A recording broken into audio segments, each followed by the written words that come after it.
Exam करीब आते आते दुनिया भर के सारी प्रॉब्लम, सारी परेशानियां, सारे उल्टे ख्याल हमको आने लगते हैं। बच्चों के लगातार क्वेश्चन आ रहे, भैया आउट ऑफ द एनसीईआरटी वाले जो डिलीटेड टॉपिक्स है ना, वो हमें पढ़ने कि नहीं पढ़ने।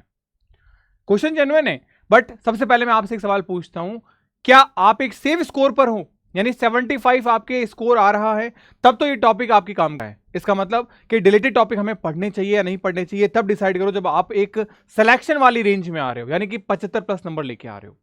क्योंकि अगर आप नया अपडेटेड सिलेबस पढ़ोगे तब भी आपके 75 मार्क्स आ जाएंगे। इतना कोई बड़े अमाउंट में क्वेश्चन वहां से नहीं पूछे जाते हैं। विद प्रूफ मैं आपको सारी बातें बताऊंगा। सेकंड चीज, आउट ऑफ द एनसीईआरटी या डिलीटेड जो टॉपिक्स हैं वो कहां कहां, कौन कौन से सेगमेंट्स हमें पूछने या करने चाहिए, वो मैं आपको बताने वाला हूं। ये टेलीग्राम चैनल जिसपे ये पीडीएफ मैं आपको अपलोड कर दूंगा ताकि आपको सारी इंफॉर्मेशन मिल जाएगी। इसके अलावा यहां मैं आपको 1000+ इंपॉर्टेंट एमसीक्यूज देता हूं। आपको टेस्ट पेपर्स मिल जाते हैं, आपको इंपॉर्टेंट एक्सपेक्टेड क्वेश्चंस की पीडीएफ मिल जाती है, डेली आपके यहां पे एमसीक्यूज आते हैं। तो ये सारी चीजें आपको मिल जा रही है प्रॉपर सिस्टमेटिक तरीके से। ये होनहार बच्चे हैं जो मेरे हर एक क्वेश्चन का रिप्लाई करते हैं जब मैं आपको यहाँ पे जीके की क्लास लेता हूँ, जब मैं आपकी बायोलॉजी की, फिजिक्स, केमिस्ट्री की क्लासेस होती हैं। तो आप भी यहाँ पे नाम लेके आ सकते हैं, बस आपको कमेंट सेक्शन में उन क्वेश्चंस के आंसर करने हैं properly. Free of cost test आपके दिए जा रहे हैं इस टेस्ट सीरीज के अंदर, तो आप टेस्ट सीरीज में पार्टिसिपेट करिए, टेस्ट अटेम्प्ट करिए प्रॉपरली। कैसे अटेम्प्ट करना है, जय अकेडमी फॉर नर्सिंग, ये आपको प्ले स्टोर पे लिखना है या फिर लिंक डिस्क्रिप्शन बॉक्स में दे रखा है। ऐप को डाउनलोड करो, लॉग इन करो, हैमबर्गर स्विच पे क्लिक करो एंड देन फ्री मटेरियल पे जाके अपने एम्स मेगा मॉक टेस्ट को परफॉर्म करो। भैया ये सब तो ठीक है, बट हम प्रिपरेशन कर रहे हैं, तो आप में से प्रिपरेशन कर रहे हैं तो आधे तो वो बच्चे हैं जो नीट के बाद में जे अकेडमी से अपने बैचेस में इनरोल करके तैयारी कर चुके हैं।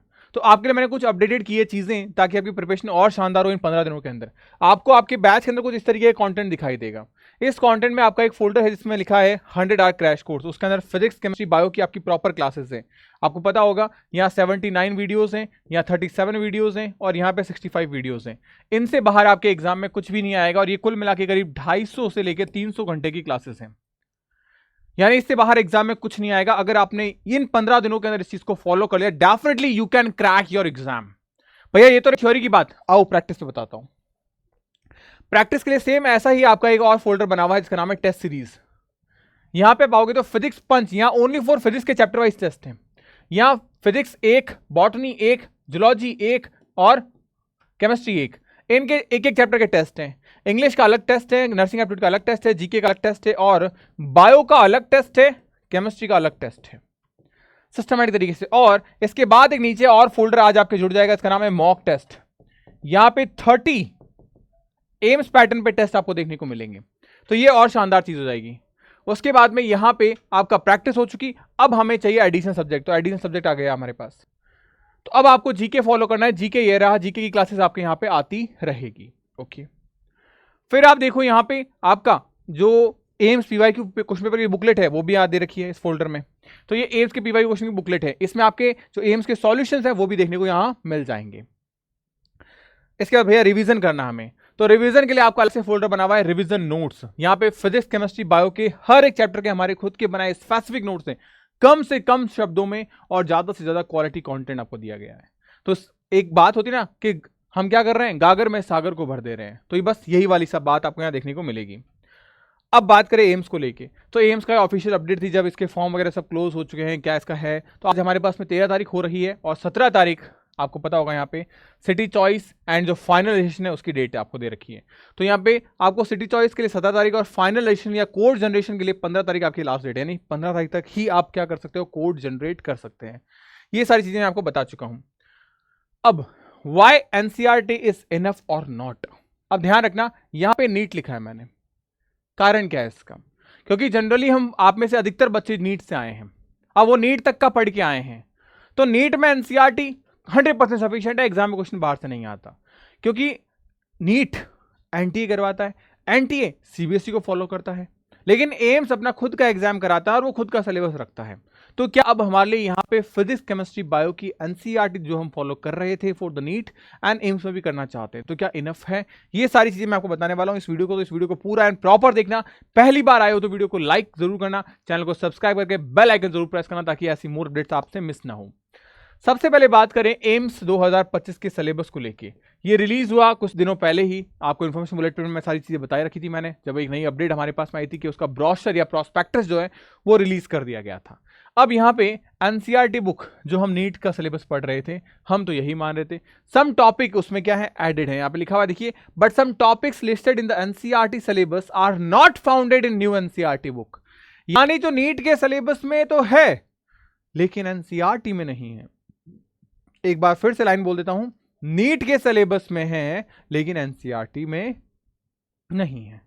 अब सिमिलर बेसिस पे कॉमन स्टूडेंट की क्वेरी क्या होती है, शुड आई स्टडी टॉपिक और नॉट, यानी उन टॉपिक्स को जो हमारे सिलेबस में है, चाहे वो नीट हो चाहे एम्स हो, लेकिन एनसीईआरटी में नहीं, उसे पढ़ना चाहिए या नहीं पढ़ना चाहिए। इस सवाल का जवाब आप ढूंढ रहे हो तो मैं बता दूं आपको कि अगर आपके 75 प्लस मॉक टेस्ट में आ रहे हैं तो आपको रिक्वायर्ड है पढ़ना, और अगर नहीं आ रहे हैं तो पहले आप ओल्ड एनसीईआरटी को छोड़ो, न्यू एनसीईआरटी का जो डेटा है, न्यू एनसीईआरटी जो है आपकी, उससे आप पढ़िए। जो हमारे पास 83 चैप्टर्स है उससे आप पढ़िए। फिर आप एनालिसिस करो कि एक्चुअल एम्स 2024 के एग्जाम्पल्स को लेके। अब मैं आपको 2024 का एग्जाम्पल बता देता हूं, नीट और एम्स का syllabus versus NCERT book. Topic बहुत सारे इंक्लूडेड है आपके सिलेबस में लेकिन मेंशन नहीं है आपकी एनसीईआरटी बुक के अंदर। 2024 में नीट में भी क्वेश्चन आए और एम्स में भी सेम क्वेश्चन आए जो आउट ऑफ द बुक थे। आउट ऑफ द बुक यानी कि आपके डिलीटेड सिलेबस से आए थे, जैसे कि सॉलिड स्टेट से क्वेश्चन हो गया, जैसे कि सरफेस केमिस्ट्री से क्वेश्चन हो गया, जैसे कि डाइजेशन से क्वेश्चन हो गया। ये अगर आपने 2024 का एम्स का पेपर दिया है तो आपको पता होगा कि इनसे क्वेश्चन आए थे, जबकि कई पेपर में तो सॉलिड स्टेट का पहला ही सवाल था केमिस्ट्री का, फर्स्ट क्वेश्चन सॉलिड स्टेट से आया था। तो ये वो टॉपिक्स हैं जो डिलीटेड हैं बट उनसे क्वेश्चंस लगातार पूछे जाते हैं। अब इंपॉर्टेंट चीज, AIIMS is based on the official syllabus not any specific books. ये बहुत इंपॉर्टेंट लाइन है, एम्स का खुद का सिलेबस है जो वो ऑफिशियल बुलेटिन पे डालता है, ना कि उसकी कोई स्पेसिफिक बुक है जिससे वो रेफर करता है। तो यानी एनसीईआरटी इज अ बुक, वो ये नहीं बोलता कि एनसीईआरटी का सिलेबस आएगा, वो ये कहता है कि ये सिलेबस आएगा। अब वो सिलेबस आपको जिस बुक से मिले वो आप पढ़ सकते हैं, और जनरली ओवरऑल इंडिया के अंदर एनसीईआरटी बुक्स चलती है, दैट्स व्हाई हम एनसीईआरटी और जो सिलेबस है उसको एक साथ कंपेयर कर लेते हैं। एनसीईआरटी हेल्पफुल है क्यों, क्योंकि आप इससे इजीली 75 प्लस लेके आ सकते हो, बट नॉट फुल्ली सफिशिएंट, यानी कि आप इससे 90 मार्क्स नहीं लेके आ सकते। जो नई वाली एनसीईआरटी है मैं उसकी बात कर रहा हूं।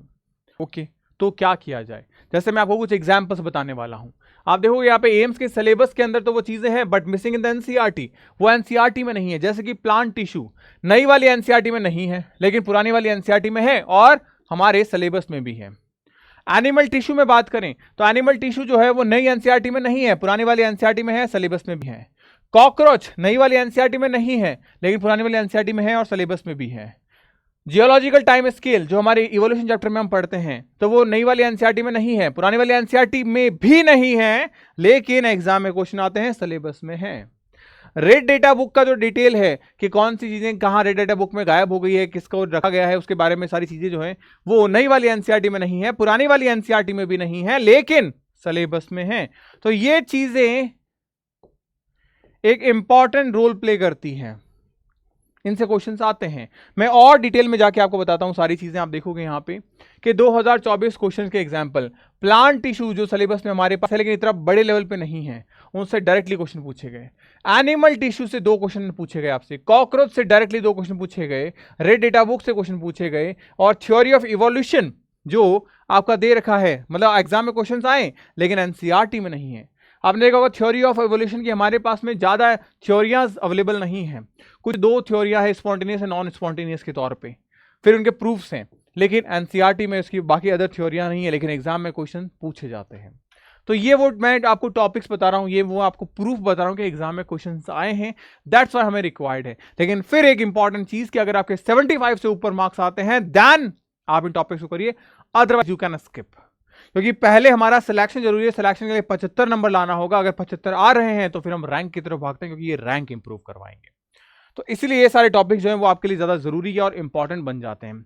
क्लैरिफिकेशन में अगर दूं तो confuse about remove chapter like frog and cockroach, अगर आप इसको लिए कंफ्यूज हो तो आप ये ध्यान रखिए, ये तभी काम है जब आपके नंबर 75 से ऊपर आ रहे हैं। बट सिलेबस जो है वो हमारा क्या है, उसमें इंसेक्टा दे रखा है, सो कॉकरोच और उससे रिलेटेड जो क्वेश्चन है वो एग्जाम में पूछे जाते हैं, ये आप जानते हैं।